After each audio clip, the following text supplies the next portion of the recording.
Assalamualaikum warahmatullahi wabarakatuh. Halo teman-teman semuanya, apa kabar? Semoga selalu dalam keadaan baik ya. Oke teman-teman, kali ini kita akan membahas materi pembelajaran terkait pengaruh perubahan dan interaksi keruangan terhadap kehidupan di negara-negara ASEAN. Teman-teman, pernahkah kamu mendengar terjadinya tsunami? Tsunami pernah menggemparkan dunia yang terjadi di negara kita Indonesia, tepatnya di Aceh pada bulan Desember tahun 2004. Menurut kalian, apa penyebab terjadinya tsunami? Mari kita belajar pada materi pengaruh perubahan dan interaksi keruangan terhadap kehidupan negara ASEAN. Perubahan ruang dan interaksi antar ruang akibat faktor alam.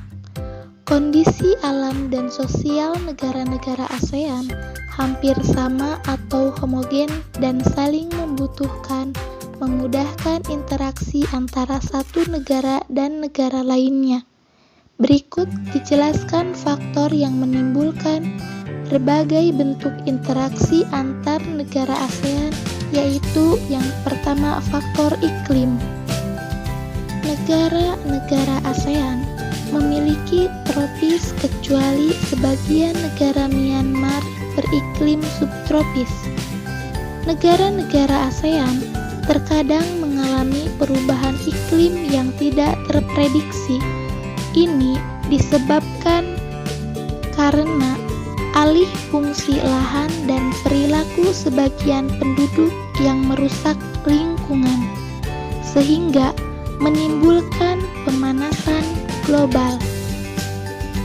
Perubahan iklim memicu terjadinya bencana alam yang disebabkan kerusakan lingkungan karena faktor iklim atau disebut dengan bencana alam klimatik. Contohnya, angin puting beliung, banjir, dan kekeringan. Dengan terjadinya bencana klimatik tersebut, mendorong negara-negara ASEAN melakukan interaksi berupa kerjasama untuk saling membantu dalam mengatasi bencana yang terjadi, misalnya dengan memberikan bantuan terhadap negara anggota ASEAN yang mengalami bencana. Jadi, dengan adanya bencana, kemudian ada saling membantu, berarti di sana sudah terjadi interaksi. Jadi, begitu ya teman-teman. Kemudian yang kedua adalah faktor geologi. Teman-teman tentunya masih ingat seperti apa letak geologi negara-negara ASEAN. Negara ASEAN berada di daerah tumbukan antar lempeng. Tumbukan lempeng mengakibatkan munculnya gunung berapi. Rangkaian gunung ini dikenal dengan sirkum Pasifik dan sirkum Mediterania. Pergerakan lempeng yang bertumbukan mengakibatkan terjadinya bencana geologis seperti meletusnya gunung berapi. Dengan terjadinya bencana yang disebabkan faktor geologis, mendorong antar negara ASEAN melakukan interaksi dengan memberikan bantuan untuk perbaikan lingkungan dalam masa pemulihan bagi negara-negara yang terkena dampak bencana gempa vulkanik tersebut. Kemudian yang terakhir adalah faktor ketersediaan sumber daya alam. Negara-negara ASEAN kecuali Singapura memiliki sumber daya alam tambang, negara ASEAN yang kaya akan barang tambang. Tentunya melakukan interaksi dengan negara Singapura dengan cara mengekspor barang tambang tersebut untuk diolah di negara Singapura.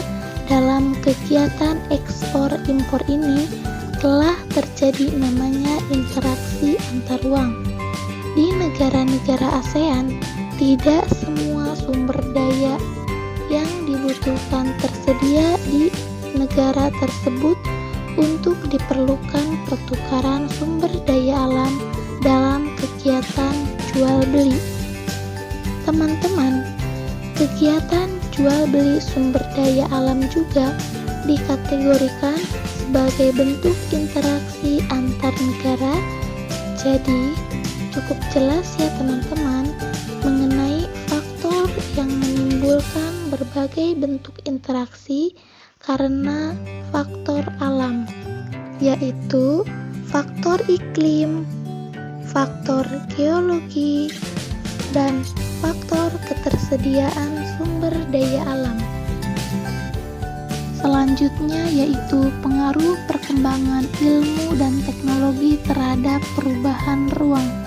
Yang pertama, teknologi transportasi, yang dimana teknologi transportasi ini dimanfaatkan untuk memindahkan barang dan manusia dari satu tempat ke tempat lain.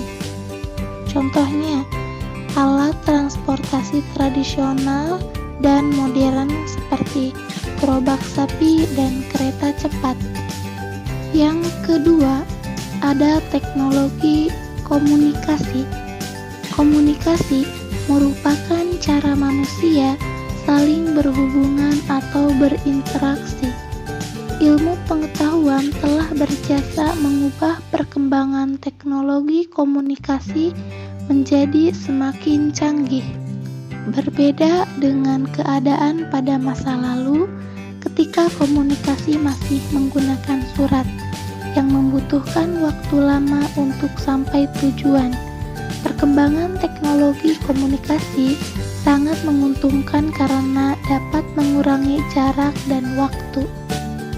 Selanjutnya yaitu pengaruh perubahan ruang terhadap kehidupan ekonomi. Secara ekonomis, pemberlakuan AFTA akan menjadikan kegiatan ekonomi lebih meluas.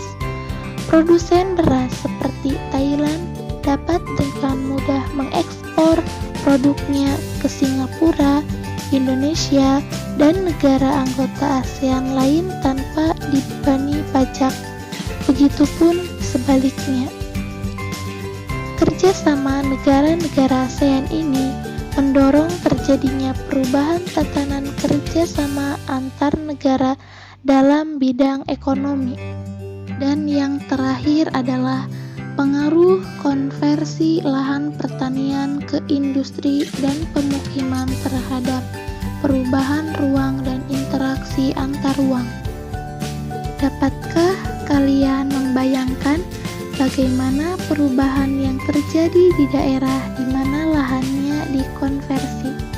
Sebagai contoh, konversi lahan pertanian menjadi pemukiman dan konversi lahan pertanian menjadi lahan industri.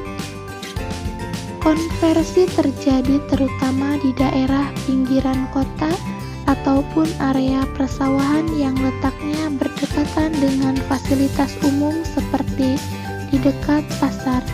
Konversi lahan pertanian bersifat menular, artinya ketika satu petak lahan telah dikonversi, lahan pertanian di sekitar petak tersebut juga rawan dikonversi.